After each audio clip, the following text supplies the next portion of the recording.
On passe au sport et on parle ce soir d'un sport peu connu, Simon Rodier, le rink hockey. Et pas encore très connu, ça va venir. Bonjour, Kwakam Kamchouen, comment allez-vous? Très bien, et vous? Vous êtes un ancien tout jeune retraité de première division en région parisienne, un passionné aussi. Le mondial va s'ouvrir dans une dizaine de jours, c'est en France, en Vendée que ça va se passer. Juste en deux mots, c'est quoi le rink hockey exactement?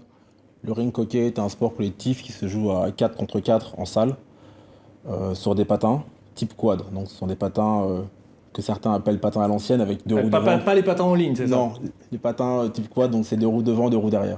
Et donc il faut marquer les buts, c'est un peu comme au hockey finalement, il y a des... Voilà, c'est comme dans la crosse. On a une crosse qui fait à peu près 1 mètre, 1 mètre 10, recourbée, et on joue avec une balle. Et il faut marquer le plus de buts que l'adversaire. Voilà, demi-temps. On voit un peu les images ici avec la protection du gardien. Vous voyez que ça peut faire mal, évidemment, une balle qui arrive dans la tête du gardien. Alors, 16 nations dans ce mondial en France. Les meilleurs, ce sont les Latins. Portugal et Espagne en tête. La France sera là, évidemment. Et puis, il y a 3 équipes africaines dans ce mondial. Afrique du Sud, Angola et Mozambique, surtout. C'est des pays qu'on n'a vraiment pas du tout l'habitude de voir en sport. Alors, Angola, Mozambique, évidemment, parce que ce sont des pays lusophones. Donc en France, on est peu habitué à être en contact avec ces pays-là. Maintenant, le hockey, c'est beaucoup développé dans les pays, en Espagne, au Portugal, en Argentine, dans tout ce qui était latin. Et l'Angola et le Mozambique sont des anciennes colonies portugaises. Et donc, comme c'est un pays qui a été décolonisé assez tardivement, le hockey a eu le temps de s'implanter sur place et de se développer.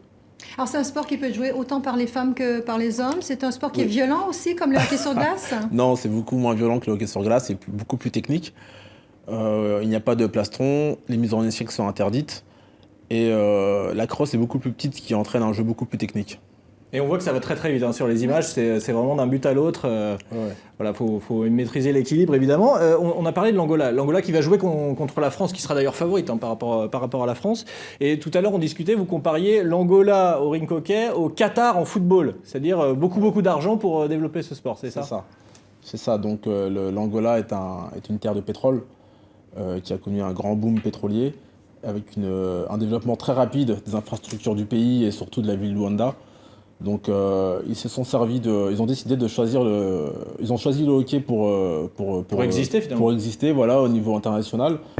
Et ils ont organisé le mondial 2013 avec succès dans l'organisation, un certain succès, mais malheureusement au niveau des résultats, ils n'ont pas eu les résultats qu'ils voulaient obtenir. Il faut dire que le ministre du pétrole angolais est un grand fan de rink hockey, donc ce qui peut aider financièrement aussi à développer ce sport. Bien que le rink hockey reste un sport d'élite, je dirais, en Angola. Au Mozambique, c'est une autre approche, peut-être plus tournée vers l'avenir. Hein. Oui, alors Mozambique, donc le Mozambique aussi a très peu de joueurs, malheureusement, mais ils travaillent là sur une école de formation des plus jeunes. Donc ils ont ouvert une pépinière de hockey où ils ont entre 70 et une centaine de jeunes qu'ils forment et qu'ils vont intégrer au club dans quelques années.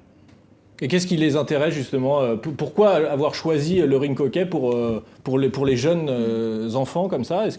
Par passion, celui qui gère ça s'appelle Pimentel. Donc c'est un cadre de l'équipe senior du Mozambique et c'est un passionné évidemment. Et là, comme il va à la retraite, il souhaite faire passer le flambeau. Donc c'est lui qui travaille à toute cette formation. D'accord, et ça passe donc par la formation de peut-être une centaine d'enfants comme ça. Une jeunes pépinières voilà, qui sont en train de créer pour avoir rapidement en fait beaucoup de joueurs seniors d'un bon niveau. Et c'est des pays, l'Angola et le Mozambique, qui ont de réelles chances d'être au très très haut niveau mondial là dans ces prochains jours? Oui, dans les prochains jours pour le mondial là, je pense ça va être difficile d'être sur le podium. Mais ils peuvent espérer entre une 5e et une 8e place. Et au niveau local, est-ce que vous parliez de l'Angola qui avait des infrastructures solides parce qu'il y avait beaucoup d'argent? Au Mozambique, on va par là aussi? On essaye de développer des gymnases comme ça? Beaucoup moins, parce qu'il n'y a pas eu, malheureusement, il n'y a pas de pétrole ou de gaz naturel. Donc beaucoup moins, donc c'est beaucoup plus un travail de terrain, un travail humain, avec les moyens du bord.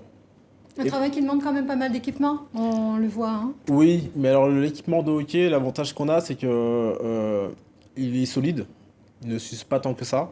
Donc il y a beaucoup de prêts. Moi, j'ai commencé le hockey très jeune et je n'ai pas eu à changer de protection et de matériel tous les ans. J'avais mon matériel que je gardais sur plusieurs années ou en grandissant, je récupérais le matériel des plus grands. Donc le mondial prochain, ce sera du 20 au 27 juin, c'est ça, Simon? Oui, c'est ça, en Vendée, Mouilleron-le-Captif, c'est dans l'ouest de la France. Et donc bonne chance à ces 16 nations, hein, avec Espagne et Portugal, largement favorites. Merci, Kwakam. Merci à vous. Et bon mondial, merci à vous, Simon. Merci.